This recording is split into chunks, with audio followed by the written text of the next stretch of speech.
Assalamualaikum warahmatullahi wabarakatuh. Sekarang kita akan membahas terkait dengan penggabungan usaha atau pertemuan terakhir ini terkait dengan penggabungan usaha dengan metode purchase. Ya.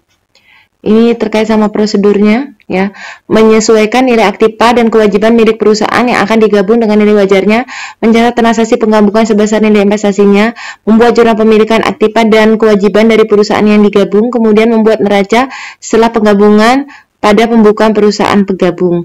Kemudian di sini diketahui ada PT Bunda dan PT Ananda. Di sini diketahui ini PT Bunda akan bergabung dengan PT Ananda, sehingga karena dia akan menggabungkan diri kepada PT Ananda, yang diketahui di sini untuk nilai wajarnya itu PT Ananda, ya.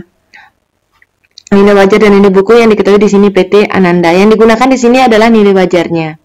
Kemudian kita lanjut, PT Bunda mengakuisisi PT Ananda dengan mengeluarkan 60.000 lembar saham, ya, dengan nilai nominal adalah 10 ya rupiah, nilai pasarnya adalah 18. Jadi di sini ada keuntungan sebesar 8 rupiah dikali dengan 60.000 lembar, jadi ketemunya 480.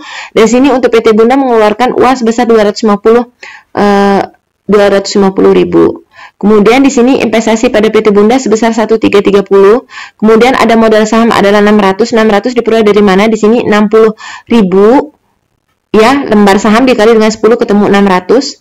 Kemudian di sini agio saham itu 480 dari mana? Agionya berarti ini ada selisih sebesar 8 kali 60, jadi ketemunya adalah 480. Kemudian ada kas yang dikeluarkan adalah sebesar 250, ya, sehingga total investasinya adalah sebesar 1.330.000.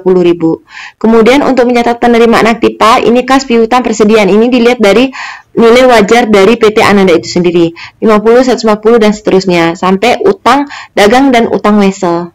Nah, untuk investasi PT Ananda sendiri diperoleh dari sini, ya, 1.330. Untuk goodwillnya diperoleh dari mana? Untuk goodwillnya ini diperoleh dari investasi pada PT Ananda dikurangi dengan aktiva bersih. Untuk aktiva bersihnya itu adalah 1.200.000. 1.200.000 itu dikurangi dengan 1.330.000. Di mana total investasi lebih besar daripada aktiva bersihnya.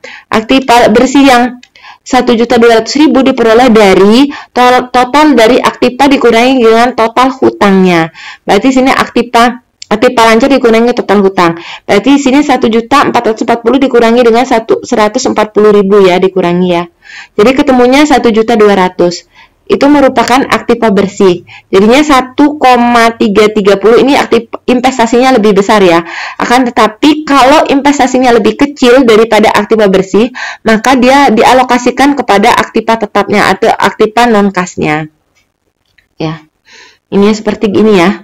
Berarti 1.330 dikurangi 1.2, ya. Jadi ketemu goodwill sebesar 130 dikurangi 1.2, 130 goodwillnya. Ini untuk penggabungannya, ya. Di sini dilihat dari untuk penggabungannya ini dilihat dari jurnal 140, 250, 100 dan seterusnya ke bawah. Nah, untuk kasnya di sini posisinya 200.000 itu diperoleh dari mana?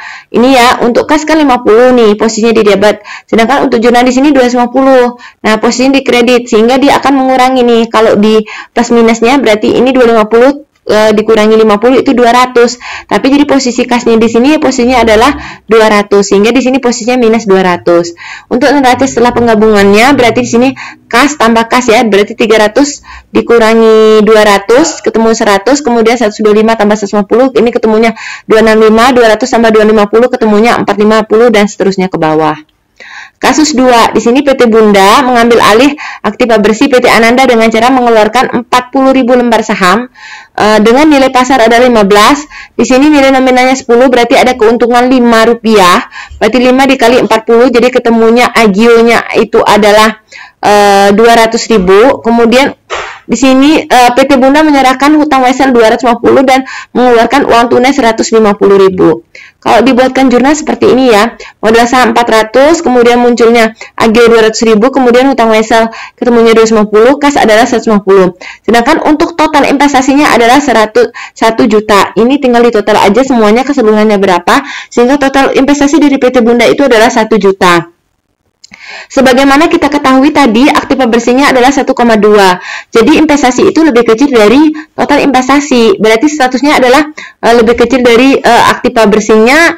Selisihnya di sana adalah 200.000. Jadi posisinya di sini dialokasikan, yang 200.000 itu dialokasikan kepada aktiva non-kas lainnya. Jadi ini untuk perhitungan aktiva non-kasnya, berarti di sini untuk aktiva bersihnya ya posisinya 1,2. Untuk aktiva tidak lancar posisinya kebetulan sama di sini adalah 1 juta ya, 1 juta berarti 1,2 ya dikurangi 1 juta jadi ketemu 200. Yang 200 ini dialokasikan, yang 200 ini dialokasikan ke sini ya untuk aktiva tidak lancar, jadi sebagai pengurangnya 20%. Berarti 200 per 1 juta ya, 200 ini dibagi dengan 1 juta. Ya, jadi ketemunya 20% ya.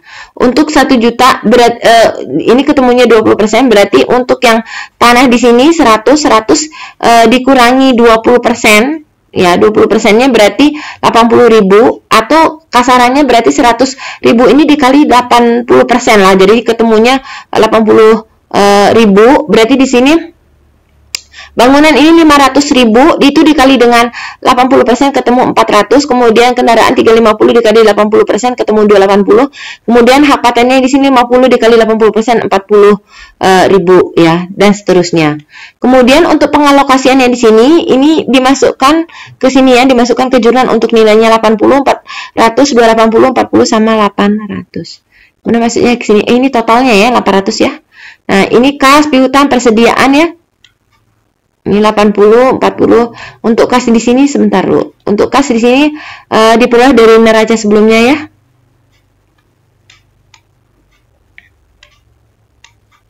Iya.